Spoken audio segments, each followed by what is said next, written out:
بسم الله الرحمن الرحيم. وما أرسلنا من قبلك إلا رجالا نوحي إليهم فاسألوا أهل الذكر إن كنتم لا تعلمون۔ دوستو، آپ بہت اہم ویڈیو ہے۔ آپ اس میں دیکھیں گے کہ غیر مقلدین کیسے ایک ضعیف حدیث کو صحیح بنا کر کے اپنے لوگوں کو پیش کر رہے ہیں اور اس کو ضعف کو چھپا رہے ہیں۔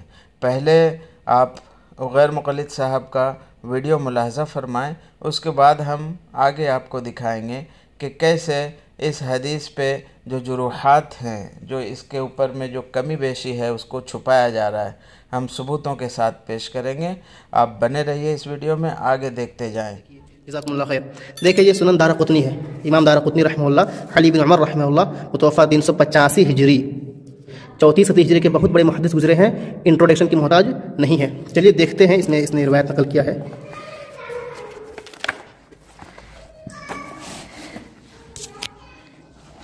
یہ دیکھیے محترم سامعین، روایت نمبر 1124۔ دیکھیے اس میں ابو موسیٰ اشعری رضی اللہ تعالیٰ عنہ صحابی رسول، وہ اپنے شاگرد حطان بن عبداللہ رحمہ اللہ کو نماز سکھا رہے ہیں، کہہ رہے ہیں قال هل اریکم صلاۃ رسول اللہ صلی اللہ علیہ وسلم، کہ کیا میں تم کو نبی اکرم صلی اللہ علیہ وسلم کی نماز دکھا دوں؟ تو دکھا رہے ہیں ابو موسیٰ اشعری رضی اللہ تعالیٰ عنہ نبی اکرم صلی اللہ علیہ وسلم کی نماز دکھا رہے ہیں، صلاۃ رسول اللہ دکھا رہے ہیں۔ دیکھیے فکبر فرفع یدیہ، ابو موسیٰ اشعری رضی اللہ تعالیٰ عنہ نے تکبیر کہا، اللہ اکبر کہا اور اپنے دونوں ہاتھوں کو اٹھایا، یعنی کہ رفع الیدین کیا۔ ثم کبر فرفع یدیہ للرکوع، دیکھیے صلاۃ الرسول سکھا رہے ہیں۔ پھر ابو موسیٰ اشعری رضی اللہ تعالیٰ عنہ نے اللہ اکبر کہا اور اپنے دونوں ہاتھوں کو اٹھایا رکوع کے لیے، یعنی کہ رکوع جاتے وقت دونوں ہاتھوں کو اٹھایا۔ پھر رکوع کے بعد کھڑے ہوئے، ثم قال، کہے سمع اللہ لمن حمدہ فرفع یدیہ، دیکھیے بالکل واضح ہے، سمع اللہ لمن حمدہ کہا رکوع سے اٹھنے کے بعد، اور رفع الیدین کیا، فرفع یدیہ، اپنے دونوں ہاتھوں کو اٹھایا۔ رکوع جاتے وقت دونوں ہاتھوں کو اٹھائے اور رکوع سے اٹھنے کے بعد بھی دونوں ہاتھوں کو اٹھائے، بالکل واضح ہے۔ ثم قال، پھر ابو موسیٰ اشعری رضی اللہ تعالیٰ عنہ فرماتے ہیں ھکذا فاصنعوا، اسی طرح کرو، یعنی کہ نماز جب پڑھا کرو تو اسی طرح رفع الیدین کیا کرو، حکم دے رہے ہیں۔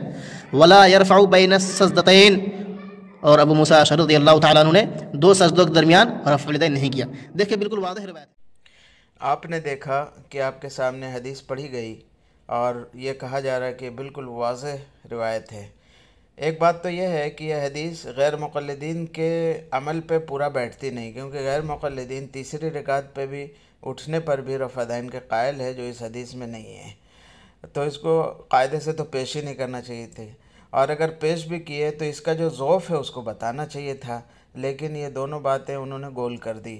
ہم آپ کو آگے سارے کتابوں کے اسکینز کے ساتھ یہ ساری چیزیں دکھائیں گے، اور ڈسکرپشن میں سارے اسکینز کا لنک بھی دیں گے۔ اور ایک کتاب ہے مصباح العینین فی مسئلہ ترک رفع الیدین، استاد محترم جناب محمد الحنفی مفتی صاحب کی کتاب ہے، اس میں یہ سارے مسائل لکھے ہوئے ہیں، لنک ڈسکرپشن میں ہے، اگر آپ چاہیں تو اس کا مطالعہ بھی کر سکتے ہیں۔ آئیے اب حضرت مفتی محمد الحنفی صاحب مدد اللہ علی سے اس حدیث کی تخریج سنیے، آپ کے ہوش باختہ ہو جائیں گے کہ کیسے غیر مقلدین آپ کو دھوکہ دے رہے ہیں۔ بسم اللہ الرحمن الرحیم۔ محترم سامعین کرام، غیر مقلدین رفع الیدین کے حوالے سے ایک روایت حضرت ابو موسیٰ اشعری رضی اللہ تعالیٰ عنہ سے سنن دارقطنی جلد 1 صفحہ 244 سے پیش کرتے ہیں۔ اس روایت کا ترجمہ میں آپ کے سامنے عرض کروں گا، پھر اس پر انشاءاللہ تفصیلی گفتگو ہم آپ کے سامنے واضح کریں گے۔ حضرت ابو موسیٰ اشعری رضی اللہ تعالیٰ عنہ نے فرمایا، کیا میں تمہیں رسول اللہ صلی اللہ علیہ وسلم کی نماز دکھاؤں؟ چنانچہ اللہ اکبر کہا اور رفع الیدین کیا، پھر تکبیر کہی اور رفع الیدین کیا، پھر سمع اللہ لمن حمدہ کہا، پھر رفع الیدین کیا، پھر کہا کہ اسی طرح کیا کرو اور سجدوں میں رفع الیدین نہ کرتے تھے۔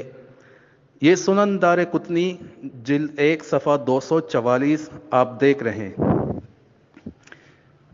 محترم سامعین، پہلی بات تو یہ ہے کہ اس میں ایک راوی ہے، اس کی سند میں دعلج بن احمد، یہ پہلا راوی ہے جو امام دار قطنی کے شیخ ہیں۔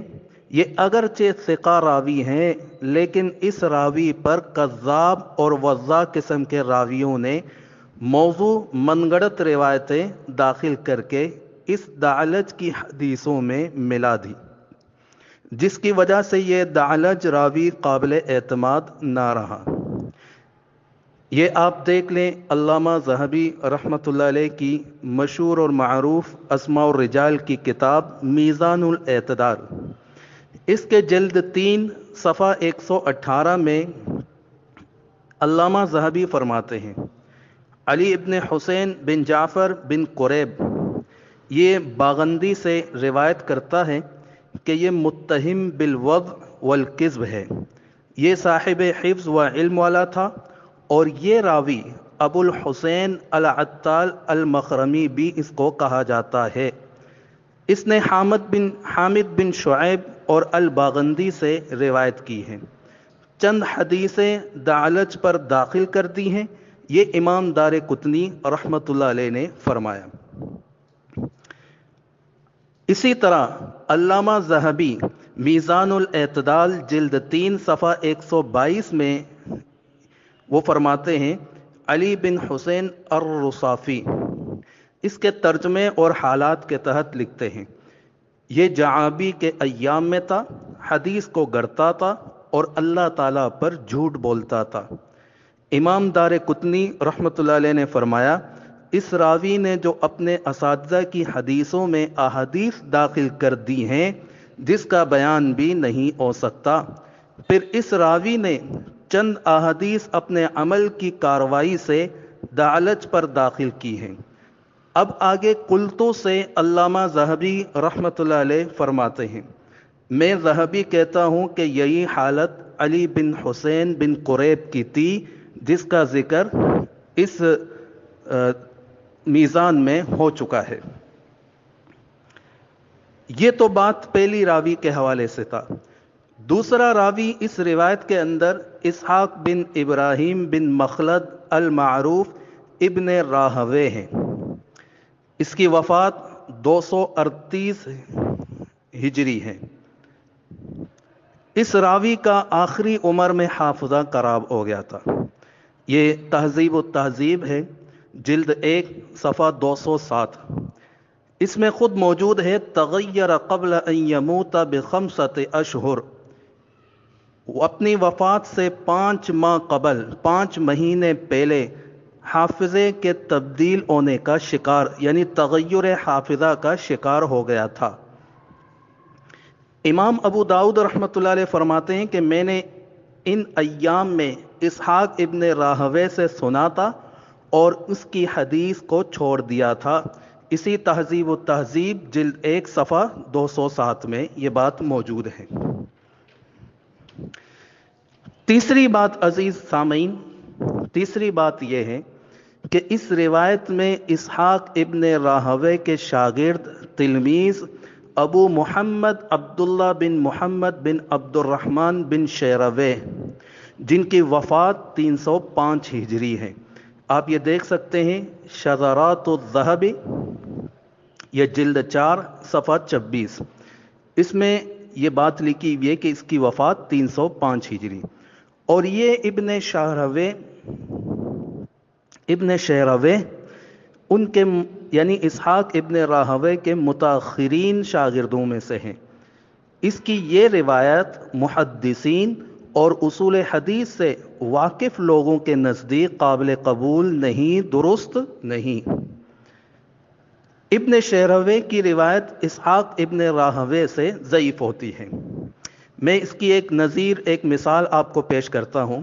یہ کتاب ہے الجامع لشعب الایمان، دیکھ سکتے ہیں آپ، جلد 1 صفحہ 51 حدیث نمبر ہے 504 یعنی 504۔ اس میں آپ دیکھ لیں اخبرنا عبداللہ ابن شیروے قال حدثنا اسحاق ابن راہوے۔ اسی حدیث کے تحت محشی لکھتا ہے، یعنی اس کے حاشیہ لکھنے والے اور اس کی احادیث کی تخریج کرنے والے الدکتور عبد الحمید حامد، یہ سلفی ہیں، یہ لکھتے ہیں، یہ آپ دیکھ سکتے ہیں اسنادہ ضعیف، کس کی وجہ سے؟ عبداللہ ابن شیروہ۔ اور یہی الجامع لشعب الایمان، یہ جو ہے یہ آپ دیکھ سکتے ہیں اسکرین میں بھی، الدار السلفیہ، بمبئی ہند سے یہ چھپی ہوئی ہے۔ الدار السلفیہ ان کے خود کے دار السلفیہ سے انہوں نے نشر کی ہے۔ چوتھی بات یہ ہے عزیز سامعین، یہ تین باتیں ہوئی، چوتھی بات یہ ہے کہ ابو موسیٰ اشعری رضی اللہ تعالیٰ عنہ سے صحیح حدیث موجود ہے جس میں رفع الیدین کا بیان ہی موجود نہیں، تو واضح ہوا کہ صحیح حدیث جس میں رفع الیدین نہیں ہے، اور یہاں جو رفع الیدین بیان کیا گیا ہے یہ دعلج کے جو بیان کرنے والے کذاب اور وضاعین قسم کے راوی ہیں، انہوں نے بھی اس طرح کے معاملات کیے۔ اب دعلج پر کیا اعتماد ہو سکتا ہے؟ اب ابو موسیٰ اشعری رضی اللہ تعالی عنہ کی حدیث کا کیا اعتبار؟ کہ ہو سکتا ہے کہ دعلج پر ان کذابین اور وضاحین راویوں نے روایت گڑھ دی ہو اور دعلج نے اس کو بیان کر دی ہو، تو اس لیے ابو موسیٰ اشعری رضی اللہ تعالیٰ عنہ سے صحیح حدیث موجود ہے جس میں رفع الیدین کا بیان موجود نہیں۔ آپ دیکھ سکتے ہیں، دیکھیے مسند احمد رقم الحدیث، حدیث نمبر 19,000 یعنی 19000، اسی طرح 19,223 19223۔ مجموع الزوائد کے اندر رقم الحدیث ہے 2795 یعنی 2795۔ آپ دیکھ سکتے ہیں عزیز سامعین، اللہ تبارک و تعالی ہم سب کو رسول اللہ صلی اللہ علیہ وسلم کی احادیث پر عمل کی توفیق عطا فرمائے۔ ہم نے آپ کو دکھا دیا کہ ابو موسیٰ اشعری رضی اللہ تعالی عنہ سے جو یہ روایت پیش کرتے ہیں اس کا حال کیا ہے، اور صحیح جو روایت موجود ہے اس میں رفع الیدین کا بیان موجود نہیں ہے۔